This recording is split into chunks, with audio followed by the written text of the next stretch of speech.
definitions that were given to me when I asked people what their definition of success was with total creative freedom.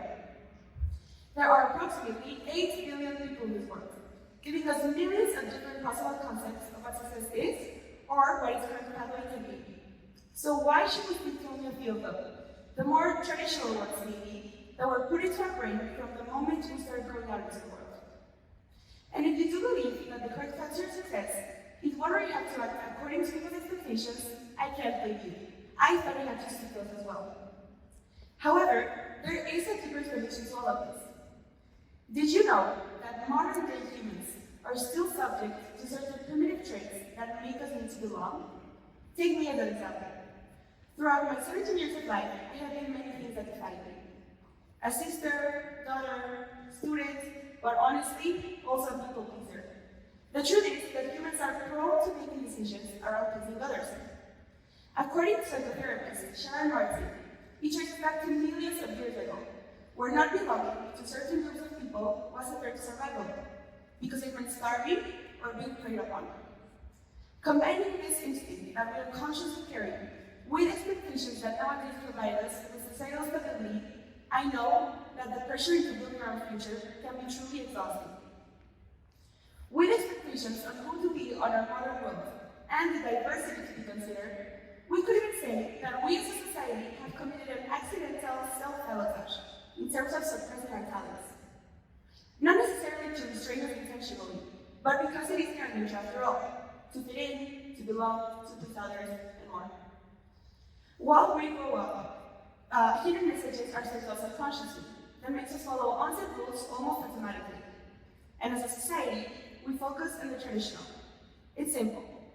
In school, for example, kids with the best grades, extracurriculars, and academic excellency stand out. Maybe at our community, in the same educational context, he's terrible at science, English, or math. He focuses on his passion, but there is not enough room for his talents to be considered a success, because his flaws are highlighted instead within that context. Or think about almost every person around you. Usually, people go out, go to college, get a job, and retire. And I'm not saying that that is wrong in any way. On the contrary, if that's what success truly means to you, I think that's great. But what I do really encourage is to think thoroughly upon your future and decide whether you're acting upon it to please others, to stick to a normal, to make others proud, or truly for yourself. With expectations on who to be on our modern world and the diversity to be considered, it's really hard to do this. Usually, we need to ensure things like education, financial stability, social acceptance, and more.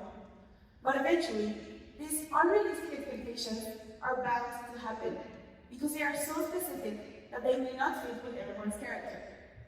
And with how broad options are for your future in this world, following expectations you think people may have of you may ultimately not be the path to success at all.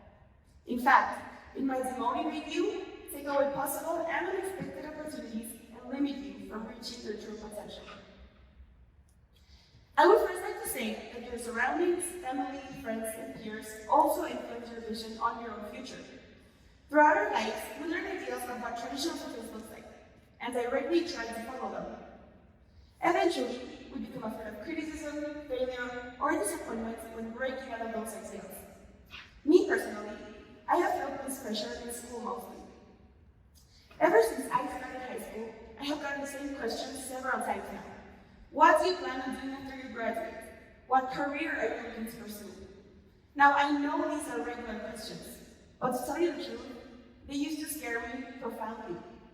I looked around, and I had friends whose goals and passions were clear enough to answer these questions. And me, on the other hand, I was completely lost, clueless. I was so nervous about how my future was so unclear to me, and I feared that it maybe wasn't as promising as people might expect. However, I am now in 11th grade, which means I have approximately 1 year and a half until I graduate and go off to university. And I can tell you today that that question seems less and less scary every single time. Because I now know, and I'm more aware, that my well-being and my happiness with deciding is up to me. And I know that my future and my path to success is not necessarily designed to please expectations other than my own. In fact, I know that its path can be longer or rockier, but still as successful and worthy. Now, something that I recommend is to start taking it slow and stop stressing so much when planning ahead, and include your own passions to create your own expectations. That way, they are more achievable and you will be more sure of them. For me, thinking too far in advance just made me even more nervous and in denial from all the pressure I was feeling. I dreaded my future. Now, I'll give you a little bit of context about myself to tell you where I'm going here. I adore volleyball. I have been playing it for approximately 9 years now. While I have other hobbies, there is truly nothing I have ever been more passionate about. However, that's all it was to me for a while. Just a hobby. Not because I didn't love it, but because I never really saw it as an opportunity to use in the future. After all, it was probably something I was going to abandon after high school, right? However, a couple of months ago, after a tournament I had, I started to look into the ideas of universities because it was time to start thinking about it. And I had a conversation with my parents of using my sport as a tool for new opportunities, and maybe getting an athletic scholarship. Now, these past few years, I really thought I had to only spend out in the usuals, like subjects, classes, and more. And I know that those are important. But this made me more aware of using my true passion to start building my own path. That way, I can create my own expectations with things that I can be proud of, and it will be more achievable, and I will actually like where I'm going in the future. I eliminated the thought that I had to forcefully stand out in things I don't even enjoy. And I started to become more aware of using my true passions to create my own expectations for the future. So I started thinking short term, which is a key in my eyes to really be able to set realistic goals for the future. So right now, I'm focusing on getting better at volleyball, which is what I truly love, and maybe getting an athletic scholarship. And guess what? I hate to break it to you, but it might not happen, because not everything goes according to plan. But what this taught me is that when planning our future, we have to make it appealing for ourselves. Make our future exciting. Make us look forward to it. By including things in it that we love, rather than things we think others want us to do. This way, at least for me, I now have a better relationship with my own process, and it all just seems way less heavy. Now, to better prove my point here, also use an example of people I'm sure you know. Did you know that for J.K. Rowling, 12 publishers rejected the original script for Harry Potter? Eventually, a small publishing house accepted it, but only sold about 1,000 copies, so not that much. After a while, it took more time for its fame to rise and for more people to get to know her, but today, J.K. Rowling has sold more than 400 million copies of the book, and is currently one of the most famous and known women authors in the United Kingdom.